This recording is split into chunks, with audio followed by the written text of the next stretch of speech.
अपमानित करने का काम लगातार घमंडिया गठबंधन करता आया है। इन्होंने तो साफ तौर पर इस बात को बोला है कि हम तो इंडिया अलायंस यानी घमंडिया गठबंधन बनाए इसलिए क्योंकि हमें सनातन धर्म को इराडिकेट करने की जरूरत है। मंच से बोला है इनके नेताओं ने, और आज तक इंडिया अलायंस के किसी भी साथी ने, घटक दल ने इस बात को स्पष्ट तरीके से नहीं बताया कि आपका इस पर स्टैंड क्या है। Monday, Tuesday, Wednesday, Thursday, Friday, Saturday, Sunday, 7 दिन एक प्रधानमंत्री रखने की योजना इनकी है। आपको लगता है कि कांग्रेस को लाना चाहिए? आपके पास ऑप्शन है। राहुल गांधी जी को तो बोलना भी नहीं आता, क्या वो लाने लायक है? मेरे हिसाब से मोदी जी जैसा कोई भी नहीं है, और प्रधानमंत्री बनना तो बहुत इन लोगों की बस की नहीं है, चाहे वो राहुल हो चाहे कोई भी हो। मैं एक सनातनी हूँ और मैं इतनी भीड़ इकट्ठी कर सकती हूँ कि जो सनातन के बारे में गलत बोलेगा उन्हें इस देश में रहने का ये अधिकार नहीं है। इलेक्शन के टाइम पे ही क्यों राहुल गांधी मंदिर जाते हैं? क्यों मंदिर में, हर मंदिर में कलावा बांधते हैं, सब क्यों? डेंगू मलेरिया जैसे जितने लोग इकट्ठे हुए उनके लिए अब क्या ही टिप्पणी करनी चाहिए। समय बताएगा, वक्त बताएगा। हमेशा ही धर्म की जीत हुई है और आगे भी होगी। बहुत बड़ा डिबेट चल रहा है सनातन धर्म पर। ये भी अब कह दिया जा रहा है कि हम तो 26 दल इसीलिए आए हैं, सनातन धर्म के खिलाफ हमको एकजुट होकर लड़ना है। और डेंगू, मलेरिया, चाहे ये तमाम बातें तो कितने दिनों से चली रही हैं। देखिए, भारत की संस्कृति को अपमानित करने का काम लगातार घमंडिया गठबंधन करता आया है। आज आपने सनातन पर ही सवाल उठा दिया। हम तो पहले से ही कह रहे कि जो तीसरी बैठक हुई थी, जो इन्होंने वन कॉमन प्रोग्राम लाना था, वन मिनिमम प्रोग्राम पे चर्चा होनी थी, इन्होंने ले आए। इन्होंने तो साफ तौर पर इस बात को बोला है कि हम तो इंडिया अलायंस यानी घमंडिया गठबंधन बनाए इसलिए क्योंकि हमें सनातन धर्म को इराडिकेट करने की जरूरत है। मंच से बोला है इनके नेताओं ने, और आज तक इंडिया अलायंस के किसी भी साथी ने, घटक दल ने इस बात को स्पष्ट तरीके से नहीं बताया कि आपका इस पर स्टैंड क्या है। वो कहते हैं ना कहीं चुप्पी हाँ में परिवर्तित हो जाती है, वही लोगों के साथ हुआ। 24 आ ही रहा है। नीतीश कुमार ने तो मना कर दिया था, कुछ नहीं चाहिए। कल जेडीयू के कार्यकर्ता कह रहे हैं नीतीश कुमार ही प्रधानमंत्री बनेंगे। लल्लन सिंह कह रहे हैं वही नेतृत्व कर सकते हैं देश का। तो उधर ममता बनर्जी तैयारी कर रही है, इधर केजरीवाल, उधर स्टालिन। क्या लग रहा है, कोई फाइनल होगा चेहरा? Monday, Tuesday, Wednesday, Thursday, Friday, Saturday, Sunday, 7 दिन एक प्रधानमंत्री रखने की योजना इनकी है, जिनके पास ना नीति है, ना नियत है, ना चेहरा है। मुझे नहीं लगता उन लोगों को यहाँ पर चुनाव लड़ने की भी अनुमति होनी चाहिए। पर खैर, आज तक इन्होंने इस बात को स्पष्ट नहीं करा कि कौन से प्रदेश में आप किसके साथ लड़ेंगे, किसके खिलाफ लड़ेंगे और कैसे लड़ेंगे, किसके चेहरे पर लड़ेंगे।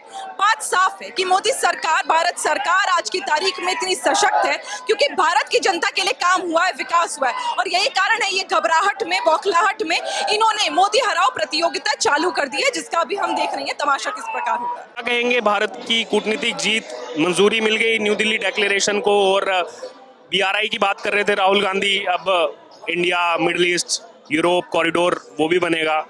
देखिए, मुझे लगता है कि इस बार मोदी सरकार के अंतर्गत जब G20 की समिट हुई और इतनी सफलता के साथ ये पूरी हुई, आप देखिए दोनों सत्र इतने अच्छे तरीके से पूरे हुए, ये भारत की बहुत बड़ी कूटनीतिक जीत है। जो लोग शक करते थे कि क्या भारत वाकई विश्वगुरु बन सकता है, आज मोदी सरकार ने, भारत सरकार ने इस बात को प्रूव कर दिया कि हाँ, भारत विश्वगुरु बन चुका है। चाहे इकोनॉमिक कॉरिडोर, जैसे कि आपने कहा कि चुनौती है चाइना के लिए, क्योंकि चाइना फीते से सड़क नापते रह जाएगा और भारत शिप से और ट्रेन से यूरोप निकल जाएगा। तो इस तरह की चीजें हुई हैं। चाहे हम बायोफ्यूल अलायंस की बात करें, दिल्ली डिक्लेरेशन, जिसमें सिर्फ हिंदुस्तान में नहीं, हिंदुस्तान के बाहर और कंट्रीज को भी शक था कि क्या ये दिल्ली डिक्लेरेशन पे सबकी सहमति होगी। तो देखिए कितनी बड़ी गुड न्यूज। और इनफैक्ट जब मोदी जी ने इस बात को बोला कि हम सबकी सहमति है और कांग्रेचुलेशंस बोला, तो गूज बम्स थे लोगों के हाथ पर। उस प्रकार की खुशी भारत सरकार के द्वारा आज भारतवासियों को दी गई है। ये बहुत सिर्फ हेडक्वार्टर्स नहीं, पूरे देश भर में, आप देश भर में एक बार भ्रमण करेंगे तो आपको पता चलेगा कि कण कण में हिंदुस्तान के भारतीय व्यक्ति के कण कण में आज खुशी है, क्योंकि G20 की इतनी बड़ी सफलता हुई है। इसी बीच जब यहाँ G20 सम्मेलन की शुरुआत हो रही थी, राहुल गांधी ब्रसेल्स में थे। उन्होंने कहा कि PM तो हमसे डर गए हैं, INDIA जो हमने बनाया है, और लोकतंत्र को दबा रहे हैं, लोकतांत्रिक जो ढांचा है उसको खत्म करने का प्रयास कर रहे हैं। UPA का पर्यायवाची बन गया था घोटाला, और यही कारण है कि उन्हें अपना नाम बदलकर INDIA रखना पड़ा, जो इक्विवेलेंट है घमंडिया गठबंधन के। निरंतर वो भारत के झंडे को और भारत के नाम को बदनाम करते हैं, और आज भी यही करें। मुझे लगता है जो लोग विदेश जाकर भारत की संस्कृति का अपमान करते हो, भारत के हिंदुत्व को, सनातन धर्म को कंपेयर करते हो आईसिस और बोको हरम से, और कहते हो कि लोकतंत्र की हत्या हो गई, मुझे नहीं लगता कि ऐसे लोगों को भारत की खुशहाली पर सवाल उठाने की जरूरत भी है या कोशिश भी है। क्या नाम है आपका? मैं प्रांचल सिंघल, मैं महिला मोर्चा अध्यक्ष हूँ मानेसर से। और हम बहुत खुश हैं कि आज सब बहनें हम यहाँ एकत्रित हुई हैं। नारी शक्ति को सम्मान, मोदी जी को सम्मान कि उन्होंने G20 के माध्यम से इतना अच्छा एक परचम दिखाया है कि हमारे देश के अंदर लोग आए हैं दूसरे देशों से और इंडिया की इतनी शान बढ़ाई है। जो अब इंडिया बदल के भारत हो गया है, भारत की शान बढ़ाई है। आज हम बहुत खुश हैं मोदी जी के स्वागत करने के लिए। क्या लग रहा है अभी मध्य प्रदेश चुनाव को लेकर के जो है बैठक होगी यहाँ पर, उसके लिए पीएम मोदी आ रहे हैं। अभी जो है कई राज्यों के विधानसभा चुनाव है, क्या बीजेपी आ पाएगी इस बार या फिर कांग्रेस कह रही है नहीं अब तो भारत जोड़ो यात्रा से फायदा है, कांग्रेस सरकार बनाएगी? आपको लगता है कि कांग्रेस को लाना चाहिए? आपके पास ऑप्शन है। राहुल गांधी जी को तो बोलना भी नहीं आता, क्या वो लाने लायक है? मोदी जी के अलावा लोगों के पास चॉइस नहीं है और मैं तो चाहती हूँ मोदी जी के अलावा हमारे पास अगला ऑप्शन ही नहीं है। विपक्षी गठबंधन से तो और भी नाम आ रहे हैं, वो कह रहे हैं नीतीश कुमार को बना दो, दिल्ली वाले आम आदमी पार्टी वाले कह रहे हैं केजरीवाल को बना दो, उद्धव ठाकरे गुट कह रहा है उद्धव ठाकरे को बना दो, स्टालिन के जो कार्यकर्ता है डीएमके वो कह रहे हैं उनको बना दो, टीएमसी ममता बनर्जी की बात कर रहा है। वो अपने अपने राज्य ढंग से संभाल लें पहले। ठीक है मैम, आपका कहना? मेरे हिसाब से मोदी जी जैसा कोई भी नहीं है और प्रधानमंत्री बनना तो बहुत इन लोगों की बस की नहीं है, चाहे वो राहुल हो चाहे कोई भी हो।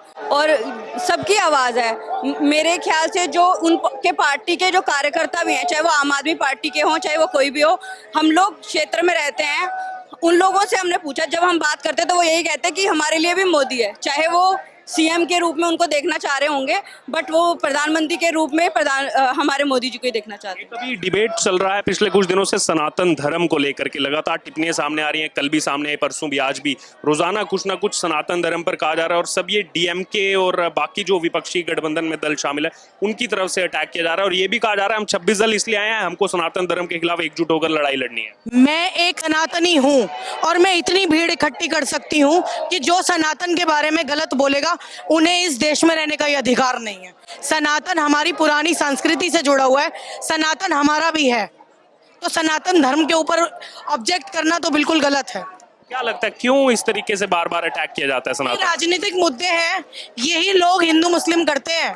मोदी जी तो एकजुट होकर लेकर चलते हैं, यही लोग हैं जो इधर सनातन इधर के चलते हैं। मोदी जी का नेतृत्व है सबका साथ सबका विकास।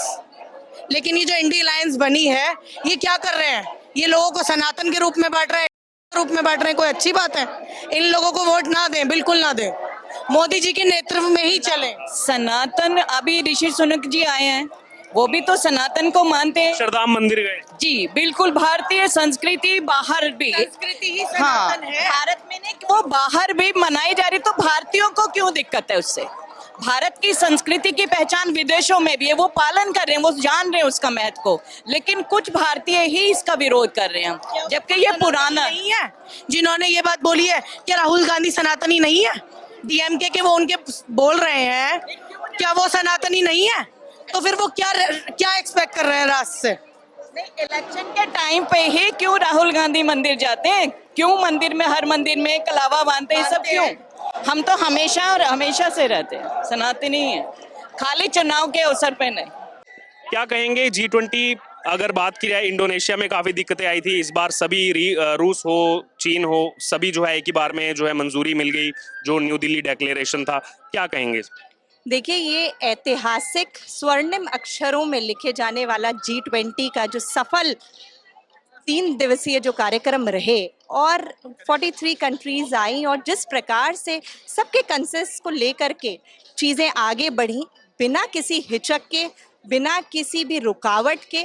इनिशियल ज़रूर कुछ ना कुछ वाद विवाद होते हैं, बट मैं ये कहूँगी कि आज का दिन भारतीय जनता पार्टी के हर एक कार्यकर्ता के लिए, क्योंकि जब से G20 की प्रेसिडेंसी भारत के पास आई तब से लेकर आज तक और अगले नवंबर तक हर भारतीय कार्यकर्ता भारतीय जनता पार्टी का जिस प्रकार से जुड़ा है, तो आज हर्षोल्लास का दिन है। और मोदी जी, तो ये बात बिल्कुल कथित हो गई कि मोदी है तो मुमकिन है। जिस प्रकार से हमारे भारत को उन्होंने वर्ल्ड के नक्शे पे उतारा है, मुझे नहीं लगता कि ऐसा भविष्य में और कुछ। एक कमेंट, अभी जो पूरा डिबेट सनातन धर्म को लेकर के चल रहा है, लगातार हम देख रहे हैं टिप्पणियां आ रही हैं, रोजाना कुछ ना कुछ नई स्टेटमेंट आ रही है, कभी कहा जा रहा है मिटा देंगे, कभी HIV से तुलना की जा रही है, कभी मलेरिया डेंगू, अब तो ये भी कहा जा रहा है कि हम 26 दल इकट्ठे इसलिए हुए हैं सनातन धर्म के खिलाफ एकजुट होकर लड़ना है हमको।